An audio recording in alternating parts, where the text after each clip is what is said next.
Sang Pantara Ratri amung cipta pukula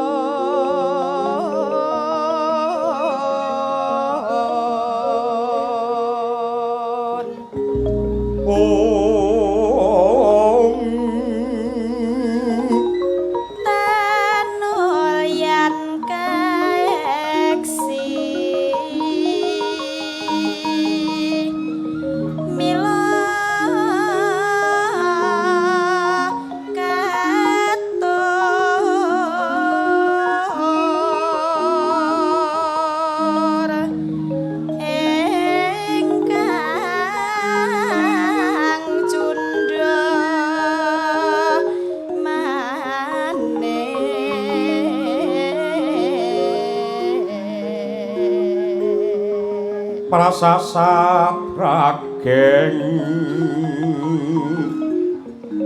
ulun kang sumambah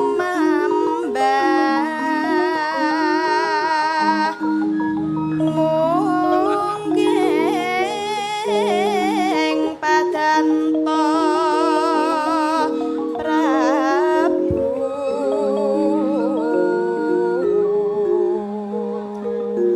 yang kagungan to sing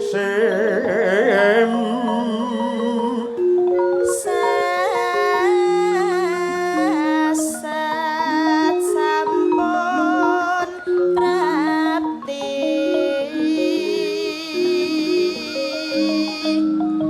katanas tapu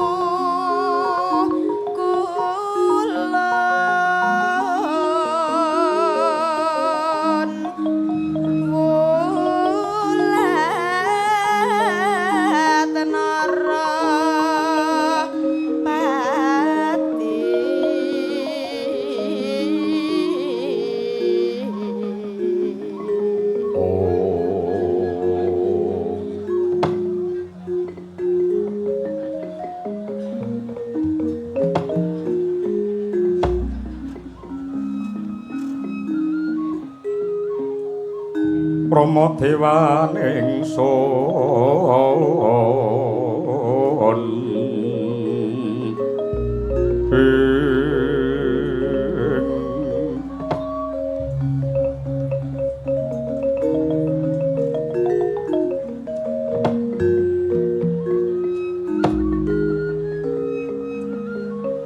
prayogane ripalungguhan iki mengkene wae putu magapokan anak Prabu Salyamati ing nandhang gerah upamane kaki Prabu Baladewa klawan kaki Prabu Duryudana Gidhuh Kesruh kang dadi penggalihe memper merga pancen Prabu Salya kuwi mara sepuhmu. Nah ripalungguhan iki pun eyang tak nekseni mara gage kabeh padha ngudala gagasan padha paringa dawuh jumbuh kelawan krenjeting batin kanggo srana ambingkas lelakon iki kira-kira apa sing bakal tak tindakke kabeh padha paring dawuh nyibarate wong klenengan mengko Bisma tak ngegongi wae ayo Kis ya kabeh do usula kabeh do rembukana kabeh padha ngudal gagasan lan kepinterane dhewe-dhewe kabeh mengko aku tak sing ngegongi merga aku yen dijak rembukan sing abot Nyi Rada Rekasa yen rembukan gending ayo karo aku lho monggo nuwun sewu kaliyan matur sisip nyuwun Gusti Samudra Pangaksami kula ingkang putra Mandura badhe nderek matur. Iya, kaki Prabu Baladewa piye? Nuwun sewu. Nyuwun pangapunten. Menawi saking pamanggih kula semunipun wonten gandeng cenengipun gerahipun Kanjeng Rama Mandaraka kaliyan icalipun pusaka Mandaraka nenggih keris Kyai Udanmas. Keris pusaka Kyai Udanmas menika sejatosipun adapur Tilamsari, pamoripun pancen Udanmas. Mila kaprahipun sinebut Udanmas. Lan pusaka kala wau manut dongengipun Kanjeng Rama Mandaraka menika peparing saking Kanjeng Eyang Argabelah Resi Bagaspati ingkang dipun paringaken dumateng Kanjeng Rama Salyapati ingkang anjalari dados lantaran sedanipun Eyang Penemban Bagaspati. Nah, bab icalipun Kyai Udanmas semunipun menika mujudaken pepeling saking Gusti, pepenget saking Hyang Agung amargi kula nyurasa kula nggatekaken patrape wong Mandaraka kabeh padha ndewak-ndewakake Kyai Udanmas. Negara Mandaraka ki upamane ra duwe Kyai Udanmas mesti bakal geger, mesti bakal gesruh, kawulane ora ana sing makmur. Ya mergo anane Kyai Udanmas mula wong sak negara Mandaraka uripe padha kepenak, anane mung tentrem lan rahayu. Gandeng anggenipun ngagung-agungaken pusaka kala wau nganti nyiwakaken panembahe menungsa kaliyan Gusti, satemah menungsa lali ora nyembah karo pangeran ning malah nyembah kalih Kyai Udanmas. Aja aku duwe gaman iki ora bakal aku dadi wong sekti. Aja aku duwe gaman iki ora kelakon aku dadi wong sugih. Aja aku duwe gaman iki ora bakal bengi iki terang kaya ngene iki. Angger sampun wonten tembung aja ngoten niku cepel lamun to nyiwakaken panembah marang pangeran. Lah menika mujudaken pepenget saking Gusti dumateng para kawuling Mandaraka, aja banget-banget anggenipun ndewak-ndewakaken kaliyan pusaka mliginipun Kyai Udanmas. Menika namung piranti, menika namung lantaran, menika ugi damelanipun para empu ing jaman rumuhun ingkang kedadipun kurmati ning aja nganti disembah.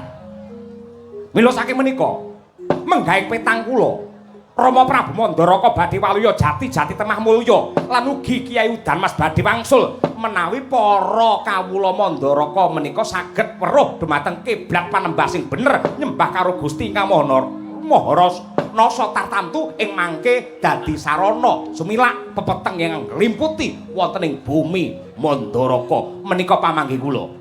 Iya, apik. Duryudana duwe panemu apa ora? Nggih.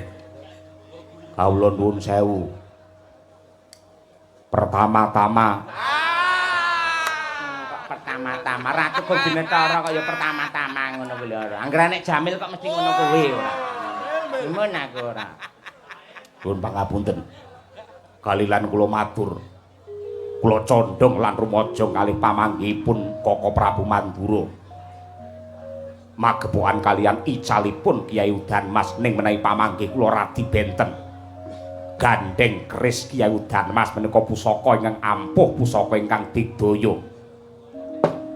Mongko negari Mandaraka menika subur makmur gemah ripah loh jinawi tartamtu kathah tiyang manca negari ingkang tropong kepingin ngidak kamardikanipun tiyang Mandaraka menawi badhe jajah Mandaraka kanthi cara peperangan tartamtu mboten badhe kasembadan karana Mandaraka sampun santosa jaba jerone. Ning kangge srana ringking negari Mandaraka lajeng wonten Durjana ingkang nyidra wujudipun keris Kyai Udanmas kanthi icalipun Kyai Udanmas andadosaken pepesipun penggalihipun Kanjeng Rama Mandaraka satemah nandhang gerah dados kula anggadhahi pamanggih bilih icalipun Kyai Udanmas menika cinidra dening Duratmaka dicolong karo maling. Nggih. Malinge sapa? Mboten ngertos kula. Ora prisa. Sengkuni apa ya duwe panemu? Lir-lir tandure wis sumilir kan ijo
kula beteni anak Prabu Mandura ingkang dahat kinormatan, anak Prabu Duryudana ingkang dahat kinormatan lan ugi Kakang Durna ingkang tansah kula tresnani.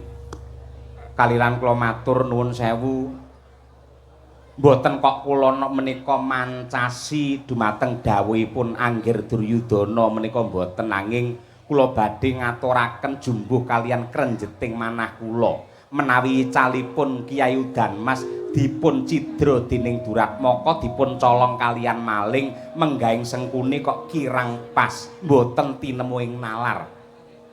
Karana sak sampunipun dipun teliti kanthi permati, nyuwun pangapunten. Mboten wonten tanda-tanda bata tinumpuk godhong layu, tilase suku lan jebole kori gedhong pusaka Mandaraka dados menggawe sengkuni mboten dipun colong dening Duratmaka. Yen kanggene kula tetep badhe dipun colong Duratmaka, maling sakniku pinter-pinter paman. Ora perlu nyedak, ora perlu teka ning gedhong pusaka, saka kaduan bisa nyolong wujude pusaka. Buktinipun kathah para pinter sing geret pusaka kala wau saking katebian. Ning wonten paribasan, mboten sah paribasan. Yen sampe ra manut karo aku, sesuk ora usah melu. Sesuk ora sambunang baru, ora usah melu aku. Wis. Iki lho budale bareng kok ya wis geger lho. Wis pisane wis. Kaya ora mesake, ngene marai mutung bocah lek kaya ngono kuwi. Melu pindho digawe-gaekne ora. Wis gek metu gara-gara Jawi Timuran ngono. Durna mara gage kowe ngudalo gagasan.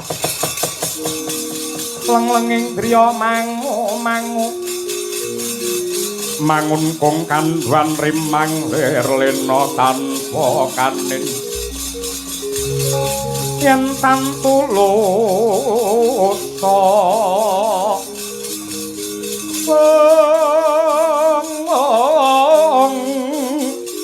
mengku sang Hyang Utama mangkono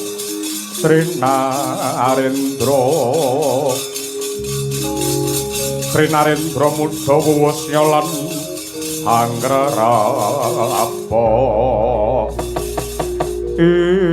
Kawula nuwun sewu.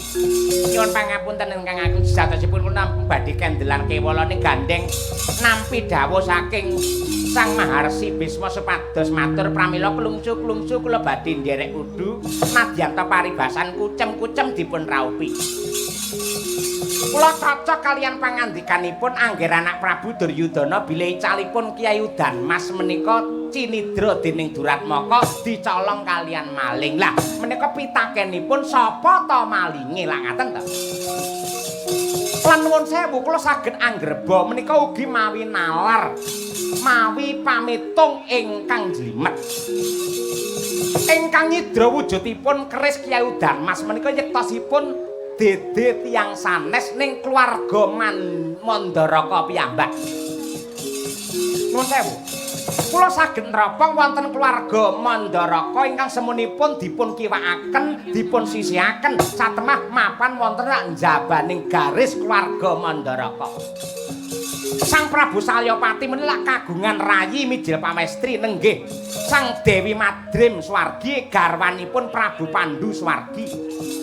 Mongko Dewi Madrim menika anggadhahi yoga kembar kemanikan nenggihipun Nakula lan Sadiwa.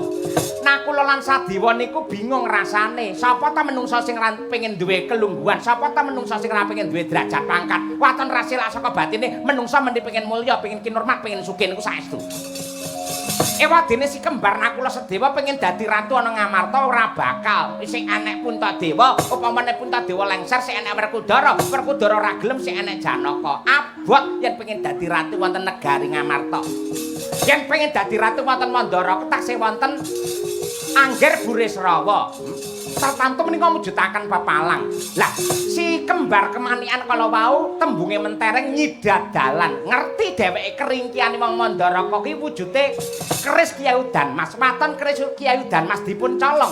Tartamtu andayani gerahipun Prabu Salyapati. Wong lara ning diparani yen ngenes bakal mati. Yen mati niki mangke ingkang badhe ngrengkuh, ingkang badhe gegem, ingkang badhe dadi ratu wonten negari Mandaraka. Tartamtu lare kembar Nakula Sedewa kala wau.